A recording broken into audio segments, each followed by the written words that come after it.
Hi, I'm Tom, and welcome to Cook TV. So today, and I completely lost it, I'm going to be talking about the possible EU referendum membership, the membership referendum that some people lately have been rumouring, saying that might be happening as early as this June. Basically, Cameron in his manifesto, before he's re-elected this year, promised a referendum on membership of the EU, and in the outcome that we'd vote to stay in, we'd stay in, and vote out, we'd have to obviously leave, which would have an effect, good or bad, on Britain. So I'm going to give, I don't know how many there are, five reasons against British membership of the EU, and then there are, I think, no, and I'll have to go and find, yeah, well, let's do reasons against first. And reasons to stay. So, reasons to stay is there are millions of jobs linked to the EU membership. Since the year 2000, it's been claimed that 3 million jobs rely directly on Britain's membership of the European Union, and the figure was even cited by Nick Clegg, the former Deputy Prime Minister, during his debates last year with UKIP leader and MEP Nigel Farage, I think. And there's analysis under this by a site called Full Fact, which I've never heard of. And they found that millions of jobs are linked to the EU, but said there is no evidence that to show how many would be in jeopardy if we left. So that is open to interpretation. Next point. Some of Britain's largest trading partners are in the EU. These include France and Germany, and more than 50% of our exports go to EU countries, and our membership allows us to have a say over trading rules or regulations and all that palaver. Again, it's another point. It's easier than ever for us to work and travel abroad. I've experienced this myself. Drive across Europe, you just have to go straight through. Especially in Switzerland, you just without even showing a passport, you just wave on through.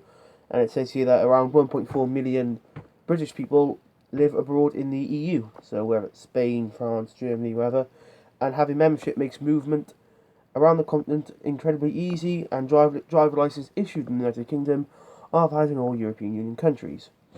Fourth point to stay in, crime fighting. The European arrest warrant cuts out the need for long and complicated extradition procedures and allows criminals to be brought to justice across Europe. Obviously, that's a great help for international terror suspects, especially, and big crime rings.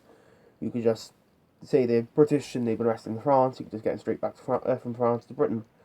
And lastly, influence in the world. Obviously, the EU is the world's largest market. It plays a big role in world trade, climate change issues, development projects, and all this. It's about 500 million people.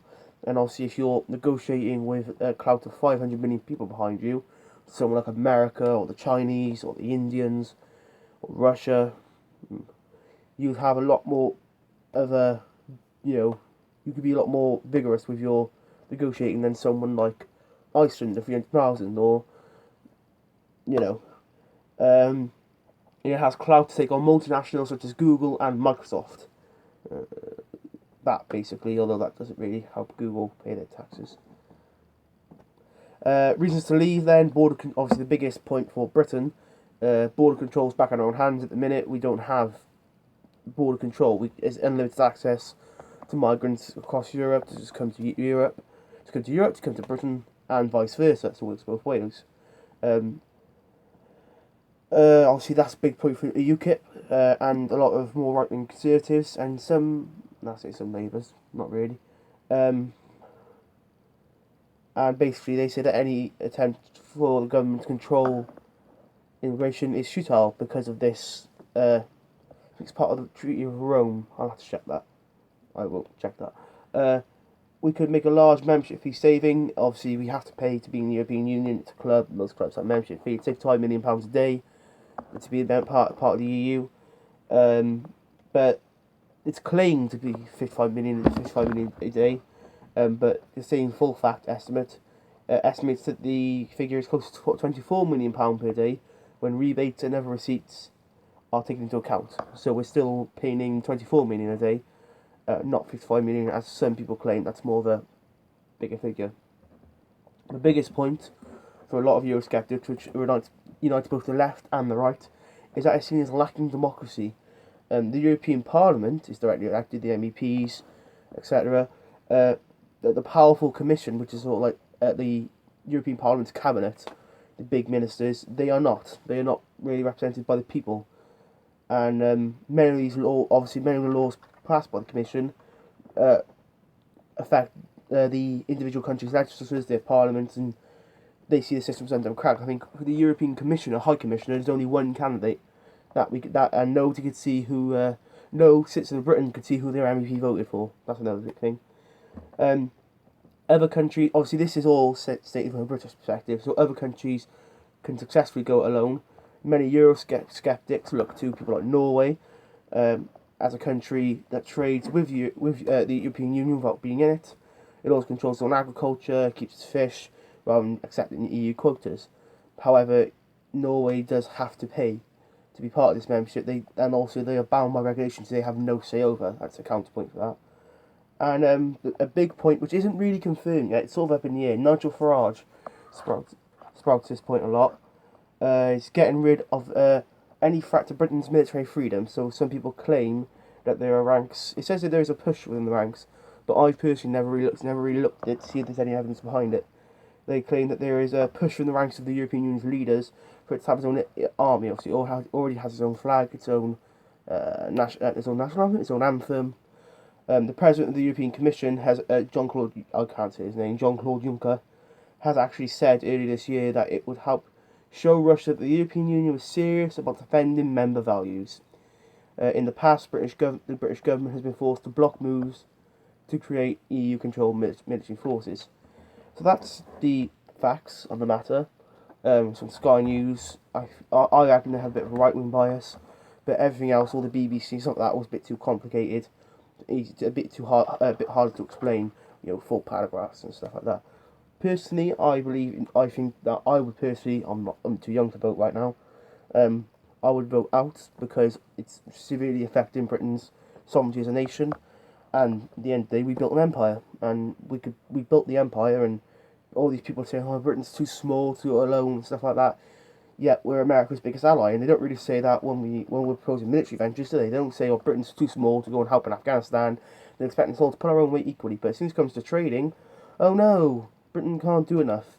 Another thing claimed by Nigel Farage is that at the World Trade Organization meetings, the British delegate is asked to leave the room in favour of the European Union delegate, and yet they say that we have equal footing when it comes to trade, and also the fact that we are one of the most powerful nations in the world, and we're neglecting our Commonwealth. We're not allowed to. We're neglecting and ignoring possible migrants from India, from not Pakistan. I can't remember. I think Pakistan, Canada, Australia, in favour of people from Romania, from Poland, from France, from Germany.